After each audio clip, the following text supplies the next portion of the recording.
kapatid, minsan di na kalaban ang bumubulong sa atin, kundi sarili na natin desisyon mga kapatid.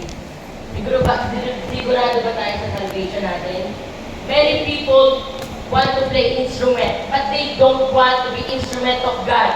Many people want to play tambourine, but they don't want to surrender to God. Tandaan natin yan mga kapatid, hindi lahat ng mga taong nakikita natin na bumupunta sa church ay committed na para sa Panginoon. Tandaan natin mga kapatid, kasi we believe in life of enemies. Ano nga ba yung nilalaman ng puso natin?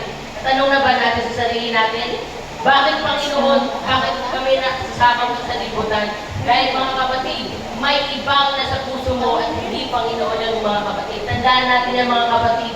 Iiyak natin sa Panginoon. Wala man tayong tao na malapitan para mapagsabi natin ang problema. Pero mga kapatid, merong sahig at merong Diyos na mapaglalapitan natin mga kapatid.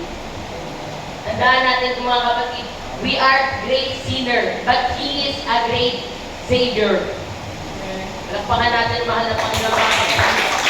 Hindi porket nagsabi ka ng panalangin, hindi porket lumapit ka sa Panginoon mga kapatid, ay hindi porket lumapit ka sa Panginoon mga kapatid, ay pwede ka nang mapatawad mga kapatid, or pwede mo namin makuha ang gusto mo mga kapatid. When we hear God's voice mga kapatid, when we hear His voice, na-allow pa rin natin ang bulong ng kalaban. Let me tell you, the life of the devil will lead us to death, mga kapatid. Kaya bakit nga ba tayo nasasakop ng salibutan?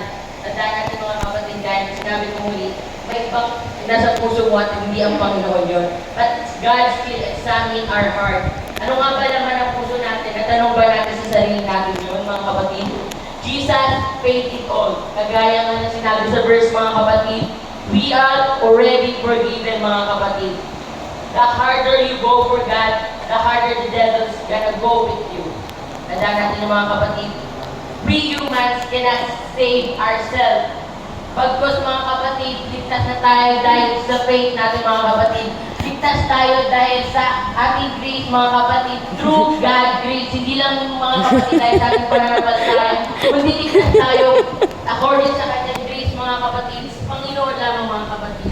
Kaya nga ng Isaiah 64 verse 6, but we are all as an unclean thing, and all our righteousness as filthy rags, and we all do fade asleep, and our white is like the wind have taken us away. Mga kapatid, surrender yourself to God. Let's surrender our life to Him. At tatandaan natin mga kapatid, na ano nyo na ba sa inyong buhay, naranasan nyo na ba na feeling nyo hindi kayo perfecto, feeling nyo hindi kayo sapat.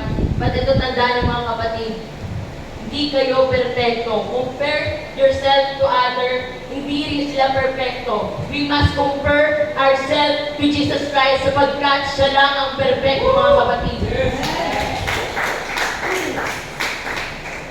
Yun na nga mga kapatid, dahil kailangan natin i-surrender ang sarili natin buhay para sa Panginoon. Pero alam niyo ba mga kapatid, na sa paglilingkod ay merong pangako na ibinigay sa iyo ang Panginoon. Amen. Ay isa sa mga tatalakayin natin mga kapatid. Ang isang pangako na binigay sa atin ng Panginoon habang tayo'y naglilingkod para sa Kanya mga kapatid.